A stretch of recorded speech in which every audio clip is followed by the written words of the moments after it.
Vamos a detenernos un instante antes de empezar a hablar de ficheros binarios para ver un concepto teórico que me interesa que se conozca también, que es la diferencia entre un fichero lógico y un fichero físico. Esa diferencia consiste en que llamaremos fichero físico a algo que realmente existe en nuestra unidad de disco. Por ejemplo, el fichero gastos.txt. Si yo abro una carpeta desde el explorador, si pongo una orden dir en Windows, una orden ls en Linux, me aparecen nombres de ficheros. Esos son los ficheros físicos. Por el contrario, en mi programa habrá una serie de variables para acceder a esos ficheros físicos. Hemos usado variables como fichero, fichero de entrada, fichero de salida. Esos identificadores, esas variables que en nuestro programa, son los que llamaremos ficheros lógicos. ¿Por qué distinguirlos? Pues porque la equivalencia no tiene por qué ser de uno a uno.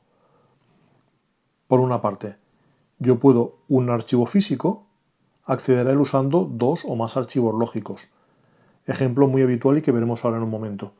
Yo puedo leer de un fichero usando un stream reader y guardar en el mismo fichero usando un stream writer.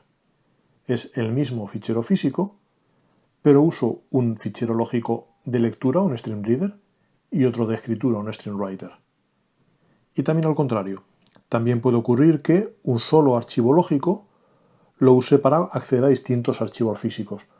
Por ejemplo, yo puedo crear ficheros llamados 1.txt, 2.txt, 3.txt usando un único stream writer. Vamos a ver ambas cosas con un ejemplo.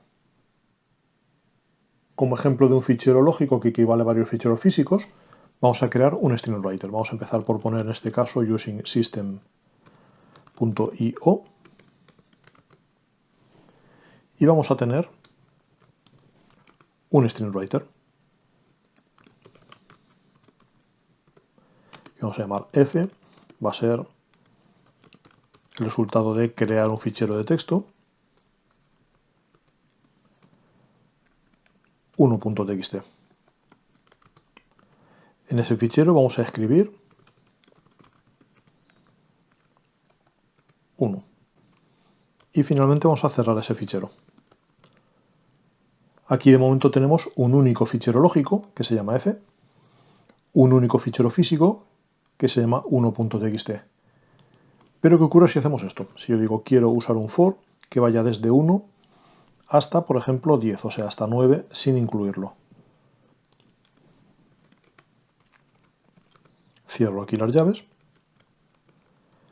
elimino estas dos líneas que sobran, y lo que voy a hacer es que, en vez de llamarse 1, de hecho vamos a empezar aquí en 1, en vez de llamarse 1 quiero que se llame i, y luego .txt. Y quiero que escriba una línea que es el valor de i.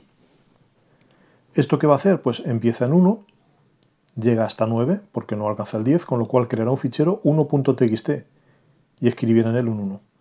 Luego un 2.txt y escribirá un 2. Luego un 3.txt y escribirá un 3. Luego en este caso, como damos 9 pasadas por el bucle for, vamos a crear 9 ficheros físicos, cuyo nombre será 1txt, 2txt, hasta 9txt, pero son 9 ficheros físicos equivalen a un único fichero lógico. Hay una única variable de tipo fichero, en concreto un stream writer, dentro de mi programa. Vamos ahora a ver el caso contrario. Vamos a usar un único fichero físico y vamos a acceder empleando dos ficheros lógicos distintos. Nuevamente empiezo por poner using system.io. En este caso voy a tener un stream reader que voy a llamar sr para que quede claro de qué va, pero a la vez sin escribir mucho. Va a ser un nuevo stream reader.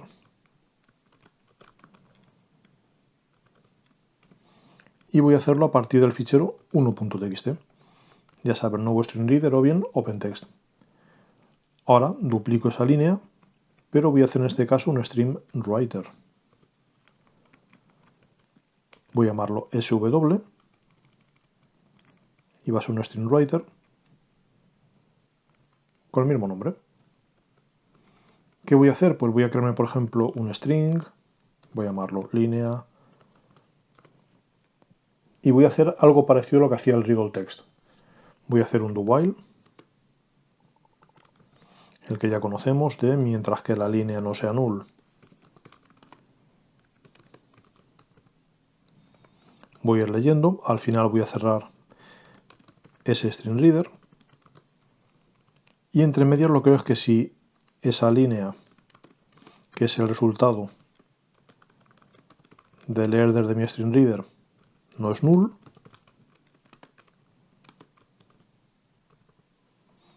voy a irla acumulando a otra segunda cadena.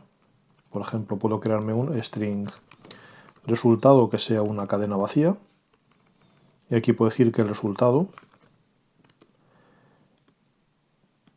quiero que se le acumule, que se le añada al final. La línea, por ejemplo, para hacer alguna manipulación puede ser convertida a mayúsculas.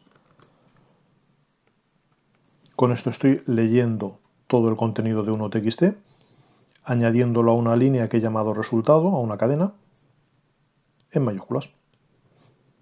Ya sabes que una forma más rápida de hacerlo habría sido un readle text y luego un twapper. Pero se trata de practicar.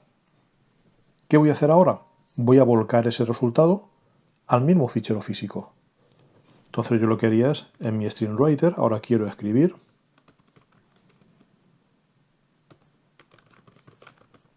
mi resultado. Y mi string writer lo quiero cerrar. ¿Qué estamos haciendo? Abrir un fichero 1.txt, leer y manipular su contenido y finalmente volcarlo otra vez en el fichero 1.txt. Es decir, estamos a un único fichero físico, al 1.txt, accediendo primero con una variable de lectura, luego con una variable de escritura.